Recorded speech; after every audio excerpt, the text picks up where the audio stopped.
Assalamualaikum warahmatullahi wabarakatuh dan selamat sejahtera. Kali ini cikgu akan membincangkan modul pintas 2019 dan modul pintas ini adalah trial bagi negeri Selangor. Okey, fokus cikgu adalah pada kertas 2 dan cikgu akan pecahkan soalan-soalan di dalam modul pintas ini mengikut topik. Okey, topik kita pada hari ini adalah topik bab 8 KBSM Form 5 iaitu taburan kebarangkalian. Memandangkan soalan ni dia berada di bahagian B, jadi peruntukan markah keseluruhan adalah 10 markah. Dan kalau kita perhatikan pada soalan ini, dia berada di soalan ke-9, dia pecahkan soalannya kepada dua bahagian iaitu soalan A dan soalan B. Kemudian dalam soalan A itu sendiri ada dua anaknya, dalam soalan B ada lagi dua sub-questions. Okay? So, kita akan tengok apakah bentuk soalan yang disoal berkaitan dengan topik taburan kebarangkalian. Okay, so soalan 9A. Dia kata, dalam suatu kajian di sebuah universiti, didapati 2 daripada 5 orang. Okay, 2 daripada 5 orang pelajar menyertai kerja amal. So, 2 daripada 5 orang menyertai kerja amal yang dianjurkan sempena bulan kemerdekaan. Jadi dekat sini sebenarnya awak dah boleh teka tau jenis taburan. Kan ingat tak masa kita belajar taburan kebarangkalian ada dua je jenis taburan. Sama ada binomial ataupun normal. Binomial maksudnya dia ada dua kesudahan, ya atau tidak. Kalau normal dia lebih banyak lagi kesudahan-kesudahannya kan. Okey, so kalau dalam kes ini memandangkan dia kata 2 daripada 5 orang menyertai kerja amal, jadi kita boleh expect yang 3 daripada 5 orang tu bakinya, okey, tak buat lah kan, tak join kerja-kerja amal tu. Tu expectation kita, sebab bila taburan binomial dia ada ya atau tidak. So kalau ni dia join kerja amal, so bakinya dah tentulah tak join pun kerja amal tu. Okey, faham yang tu? Okey, so soalan A1. Dia kata jika 6 orang pelajar dipilih secara rawak dari universiti itu, so 6 orang pelajar dipilih, jadi kita tahu 6 orang pelajar yang jadi itunya subjek ini adalah N. Okey, set kita ada 6 orang, so N. Jadi kebarangkalian cari, kenapa cikgu baca jadi? Cari kebarangkalian 3 orang atau lebih. Okey, dia nak kebarangkalian 3 orang atau lebih yang menyertai kerja amal. Okey. So, bila kita nak buat taburan kebarangkalian, ingat selalu first kita kena keluarkan apakah pemboleh ubahnya terlebih dahulu.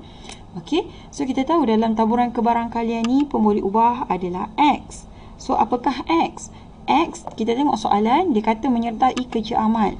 Jadi, X adalah pelajar yang sertai kerja amal.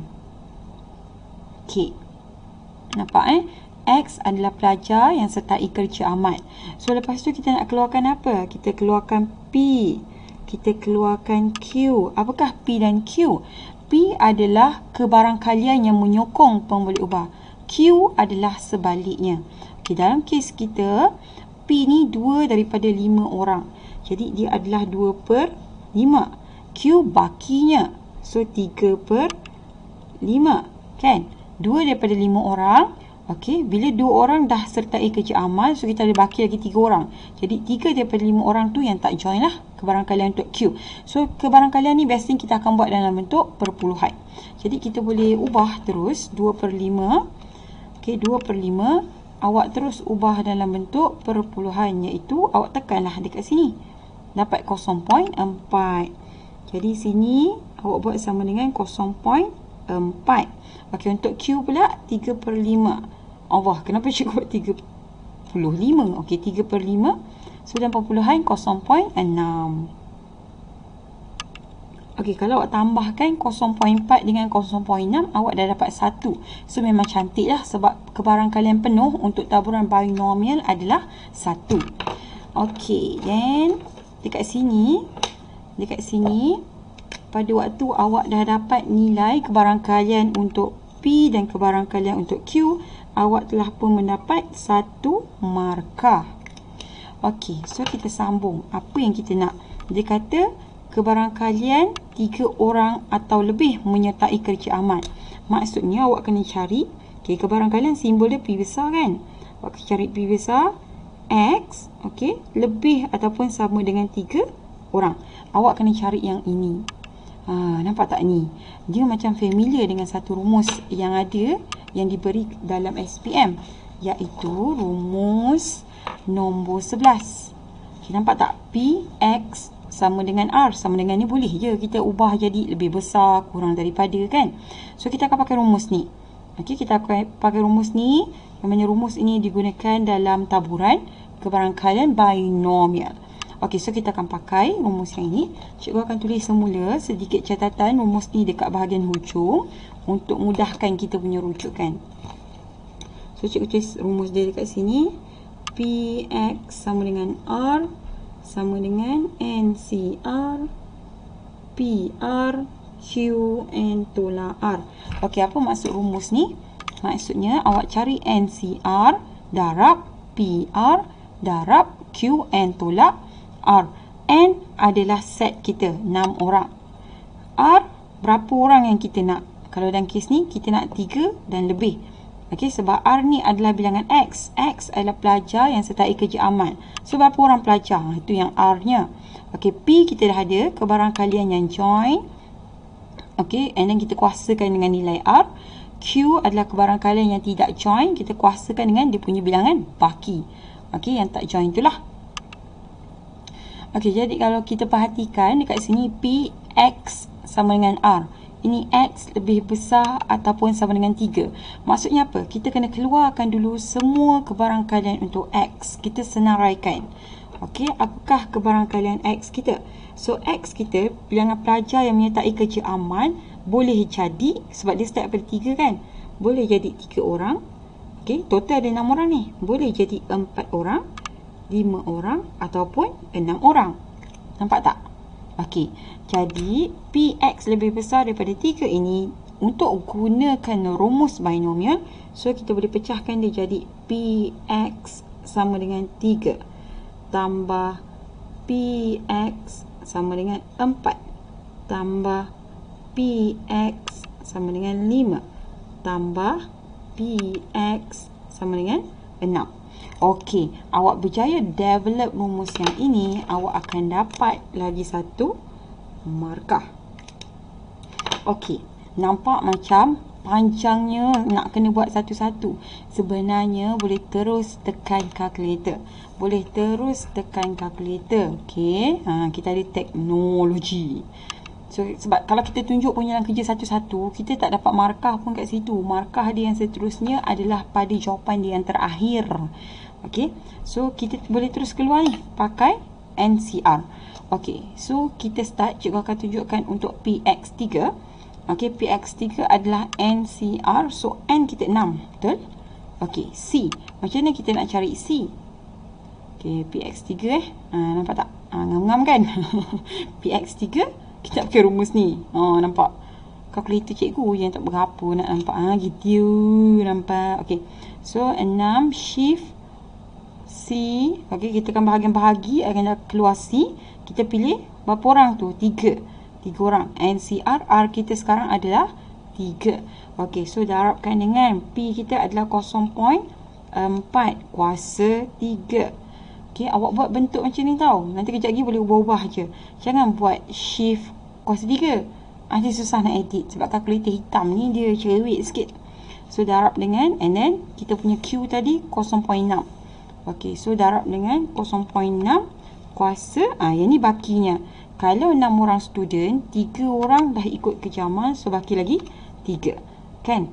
Okey, so darab semua, kita akan dapat 0.27648. Okey, tak payah buat dalam bentuk 4 angka bererti ke, ambil 4 perpuluhan ke, tak perlu. Ambil semua.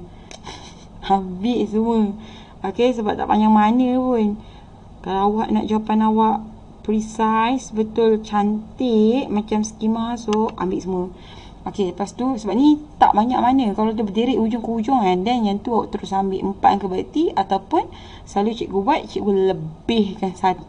Dalam kes ni memang kita boleh lebihkan 1. So kita ambil 5 angka bererti. Okay, kita nak jawapan akhir 4 angka bererti. So jawapan yang sekarang ni kita lebihkan 1. Ingat cara tu, okey. So macam ni kita buat seterusnya. Kita ubah aja. Okey, tadi 6C3. Sekarang ni untuk X4 dia akan jadi 6C4. Okey, 0.4 kekalkan. Yang ni sekarang ni yang buat kerja amal adalah 4 orang. So yang ni bila 4 orang buat kerja amal daripada 6 orang, so lagi 2 orang tak buat. So tukar jadi 2. Akan senang buat macam ni untuk semua.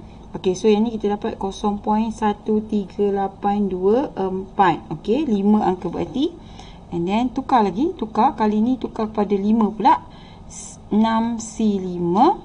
And then 0.4 sini pun 5. 6 tolak 5, ujung ni adalah 1.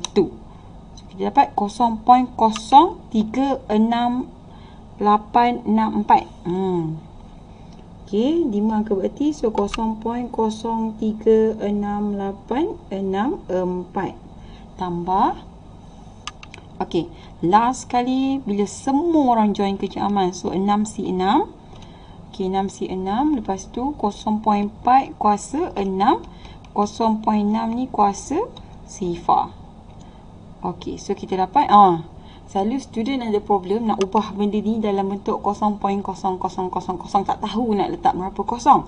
So perhatikan kat hujung ni, kalau dia kata 03, maksudnya ada 3 kosong dekat depan. Okey, so kalau sini adalah 4096, 3 kosong kat depan tu dia ada 0.00, nampak? 1 2 3, and then salin nombor tu 4096. Okey? Senang je, senang. Okey, so sama dengan tambahkan semua. 0.276, nampak tu? 0.27648 tambah 0.13824 tambah 0.03684 tambah 0.004096. So jawapan last kita dapat 0.455. Time ni baru kita ambil 4 angka bererti, iaitu 0.4557. Okey. Jawapan yang terakhir ni, ya Allah, sampai pelanting buku. Okey, jawapan yang terakhir ni baru kita dapat full mark. Okey. Dapatlah markah penuh. Untuk kertas 2, pemarkahan adalah daripada atas ke bawah. Okey, kita pergi soalan 2. Biasanya soalan 2 ni dia akan ada relationship dengan soalan 1. So kita tengok apa soalan dia. Dia kata, okey, sekiranya terdapat 3,270 orang pelajar di universiti itu. Okey, so yang ni kali ni dia bagi bilangan sepenuhnya tahu murid dekat universiti. Okey, hitung min dan sisihan piawai bagi bilangan pelajar yang menyertai kerja amal bulan kemerdekaan itu. Okey, yang menyertai kerja amal. Okey, nampak tak perkataan kat sini ada min dan sisihan piawai. Okey, kalau awak nak tahu, dalam rumus yang melibatkan taburan binomial punya min dan sisihan piawai adalah nombor 12 dan 13. 14 ini sahaja taburan normal. Okey, ni taburan normal. 11, 12, 13 adalah taburan binomial. Jadi dia nak min, kita akan pakai rumus yang ini. Tadi dia nak sisihan piawai, kita akan pakai rumus yang ini. Okey, so dia nak min kan dulu. Jadi cikgu akan salin rumus min dulu. So kat rumus dia kata kalau nak cari min sama dengan NP. Okey. So kita nak cari min. Berapakah nilai min kita? N kita berapa? Ambil nilai subjek kita sekarang, iaitu 3,270. 3270 darab P kita berapa tadi? 0.4. Okey, so darab ajalah dengan 0.4. So 3270 darab 0.4 kita dapat 1.308.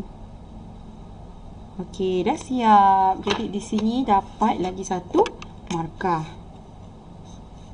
Memang satu je lah, sebab mudah sangat pun penggunaan rumus dia. So tak adalah markah masuk rumus.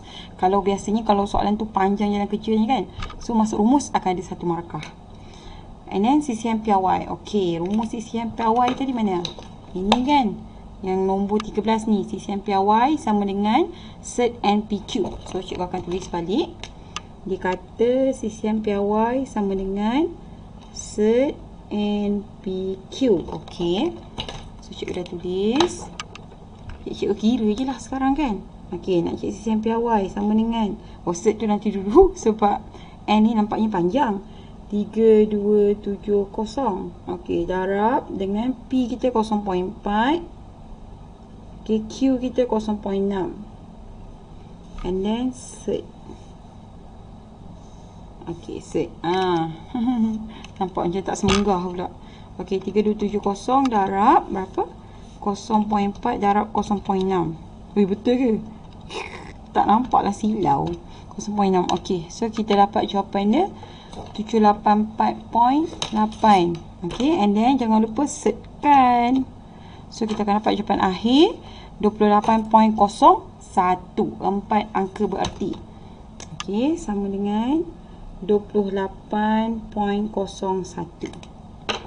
Okey, so dapat cari CCM PY yang ini pun akhirnya dapat lagi satu markah. Jadi lengkaplah 9A. Ini 5 markah penuh. Tera ni 5 markah.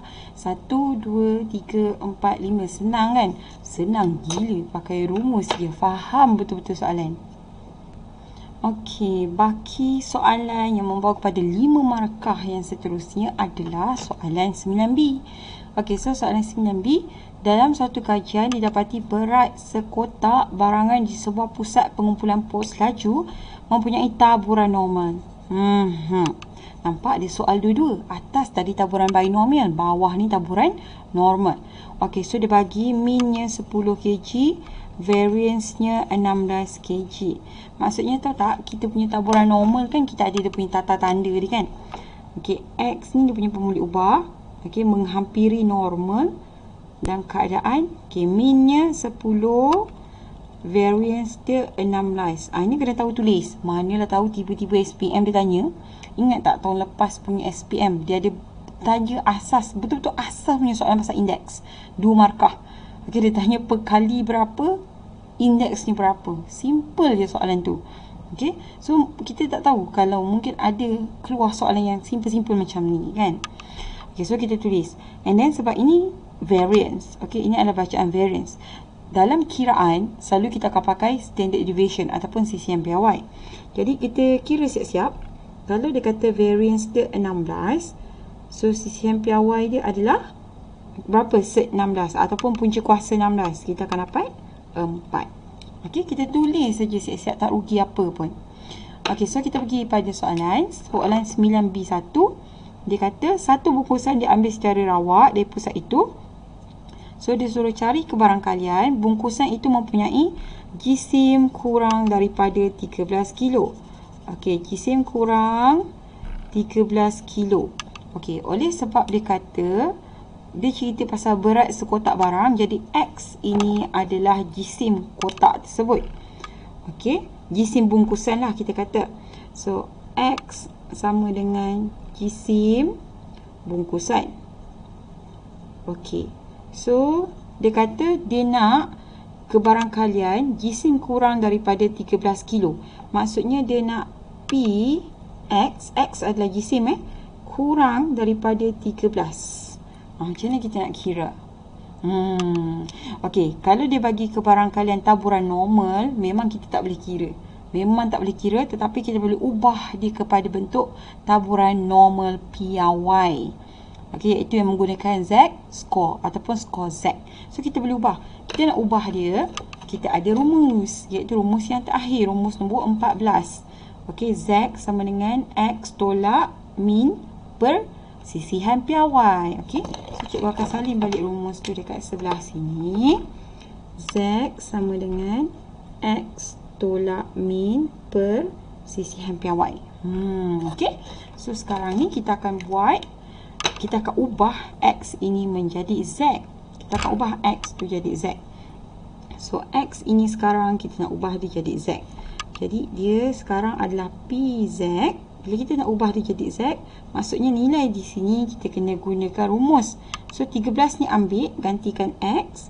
13 tolak, min kita adalah 10 perkan dengan sisian piawai kita 4. Okey, selesaikan dan awak dapat Z score kurang daripada berapa.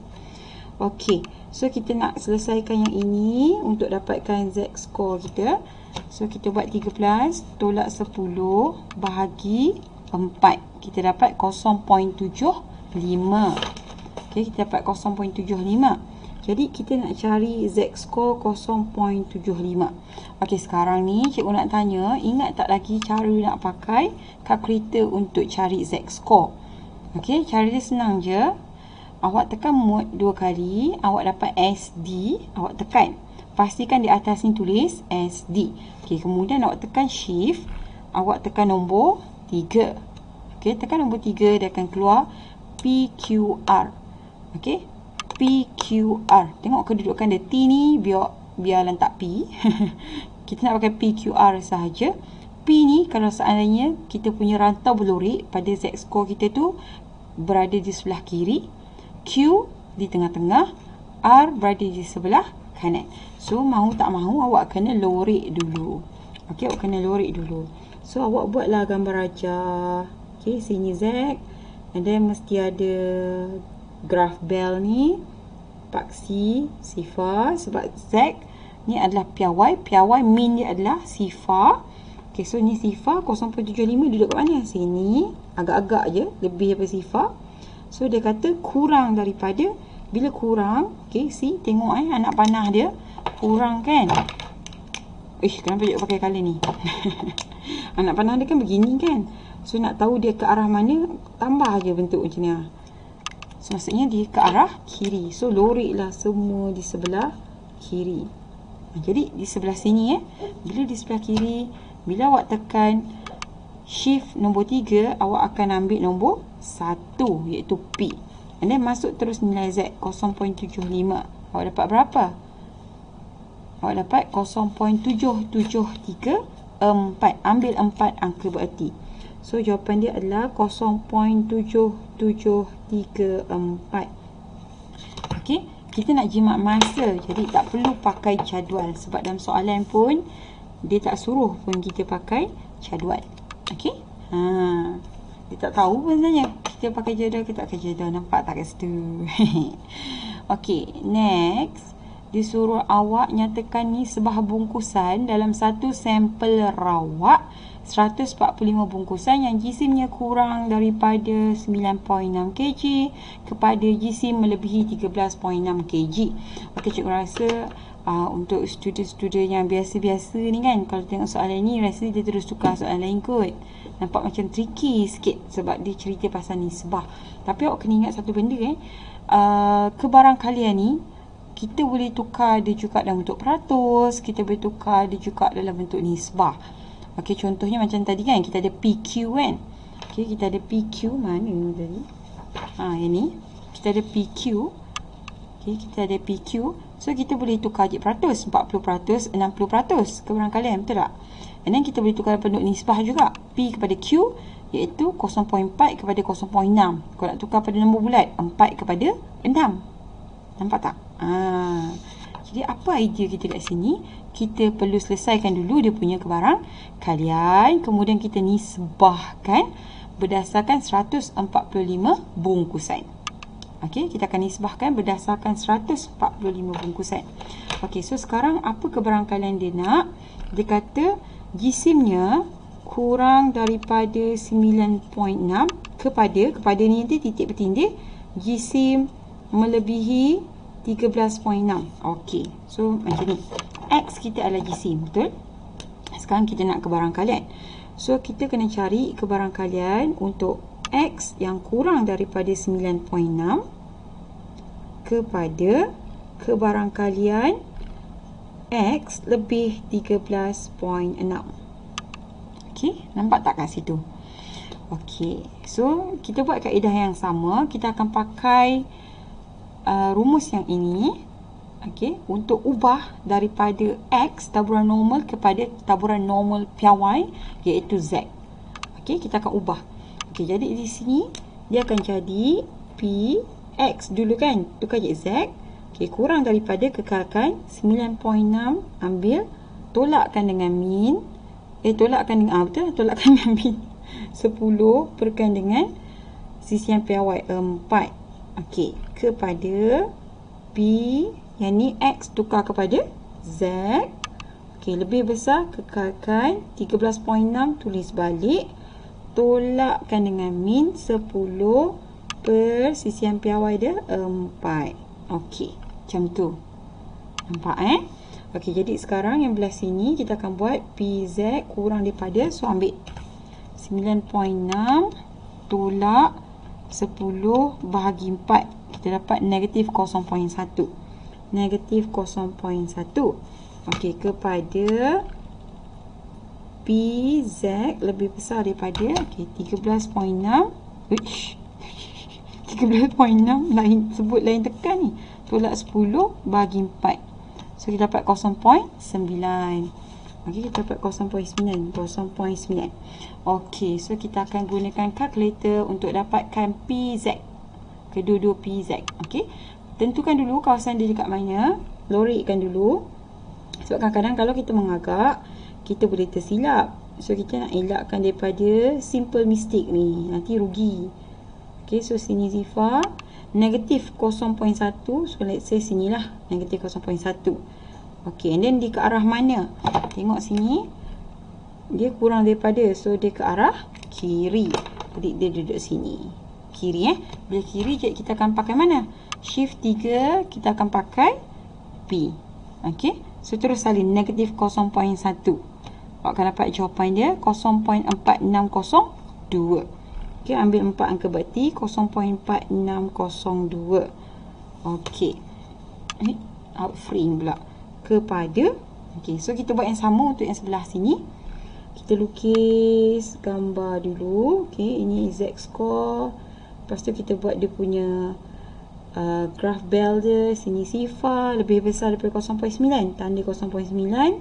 Okey, lepas tu dia ke arah mana? Palang dulu Lepas tu kita nak lorek arah mana? Okey, kita tengok dia punya anak panah. Anak panah dia ke kanan. So kita lorek belah kanan. Lorek belah kanan. Jadi belah kanan lah. Bila belah kanan, shift 3. Okey, kemudian awak ambil R. Okey, ambil R belah kanan. So 0.9. Tekanlah 0.9. Awak dapat 0.1841. Okey. So 0. Sekejap Aduh, tak nak tulis pula. Pen tanggal. Okey, so sini 0.1841. Okey. Ini adalah nisbah kebarangkalian. Nisbah kebarangkalian barang kita ada 145 bungkus. Jadi macam mana kita nak ubah nisbah kebarangkalian ini kepada bilangan bungkus? Okey, awak anggaplah, kalau susah awak nak faham kan, awak anggap ni peratus. Kalau 0.4602 ini kan 46%, betul? 18.41 ini kan 18%. 46 okey, tambahkan dengan 18%. Jadi 46% adalah kebarangkalian untuk yang kurang 9.6 kg. 18% yang lebih 13.6 kg. Jangan kata tambah dua-dua ni dapat 100. No jangan anggap macam tu pula. Sebab ini kalau tengok dia ada gap ni tau. Sini 0.1, sini 0.9. Nampak tak, dia ada gap lagi. Dia ada banyak lagi ruang dekat tengah dia untuk kebarangkalian yang lain. So kita tak boleh assume tambah ni salah ni sebab tambah tak dapat 1. Tak boleh tak boleh jangan begitu. Okey. Sebab ni bukan taburan normal. Taburan normal ni bukan taburan binomial. Ini adalah taburan normal. Bila taburan normal dia ada banyak sangat dia punya tengah-tengah. Dia kan pemulih ubah selanjar kan. So bila selanjar maksudnya dia punya bilangan pemulih ubah X, ataupun kalau dalam kes kita ni Z score dia banyak lagi kat tengah ni. Okey. Tu reason dia. Jadi cara yang paling senang adalah 0.4602 awak darabkan dengan 145 bungkusan. 0.4602 awak darabkan dengan 100 berapa? 45. 145 bungkusan. So awak dapat 66.73. Awak tolonglah jangan tulis 66.7. Sebab ini bilangan bungkusan. 66.7 tu berapa bungkusan, Dik? Tak tahu kan? 66 bungkusan. Yang 0.7 tu kita tak anggap dia sebagai bilangan satu bungkusan sebab dia belum lengkap menjadi satu bungkusan. Okay, so leave it. Jadi kita anggap bilangan bungkusan dekat sini hanya 66 sahaja. Okay, itu yang 6 bungkusan. Okay, 0.1841 buat yang sama. Okay, darab dengan 145. So awak dapat 26.6945. Ambil berapa bilangan bungkusan? 26. Janganlah kau assume jadi 27. Tak boleh. Dia belum jadi lagi 27. Dia perlukan 0.4. Dia perlukan sebahagian lagi nak jadikan satu bungkusan. So yang dah lengkap adalah 26. Kan ada yang argue dengan cikgu. Cikgu kenapa 66 tambah 26 tak dapat 145? Jangan sebab 66 ni yang kurang daripada 9.6. 26 ni yang lebih daripada 13.6. Berat-berat yang lain tu yang duduk baki-baki dia ni. Okey, 66 tambah 26 kan baru 92 kan. 145 tolak 92. Baki ni ada macam-macam lagi berat. Itu maksud dia. Okey. So nisbah selalu dalam bentuk yang termudah. Macam mana nak ubah dalam bentuk termudah? 66 perkan je dengan 26. Sebab nisbah ni sentiasa boleh ubah dalam bentuk pecahan. So perkan je dengan 26. Awak akan dapat ubah kepada pecahan tak wajar. Tak nak berubah pula kau. Salah tekan. Patutlah. Okey, so dapat 33 per 13. Jadi nisbah yang paling mudah adalah 33 kepada 13. Okey, terus siap. Kali ni cikgu tak bagi markah. Siap-siap. Excited now. Okey, so markah ni satu markah penuh. Okey, lepas tu untuk yang ni awak dapat dia punya nilai untuk setiap satu ni pun awak dapat satu markah. Okey, nilai yang bawah ni sebenarnya. So 3 markah dekat sini. Untuk yang bahagian atas ni tadi, awak dapatkan, awak ubah dia dalam bentuk z-score 1 markah, awak dapatkan dia punya kebarangkalian lagi 1 markah. So lengkaplah 5 markah untuk soalan 9B. Okay, nampak tak? Banyak kan kita punya lukisan. Best buat z-score ni sebab dapat lukis. Okay, so itu saja sebenarnya soalan untuk bahagian B, kertas 2 yang melibatkan taburan kebarangkalian. Dan cikgu sendiri sangat recommended untuk awak jawab soalan ni. Ingat dia membawa 6% daripada markah keseluruhan untuk awak punya paper Admat SPM. Okay, so itu saja pada cikgu. Please subscribe, like dan share. Terima kasih.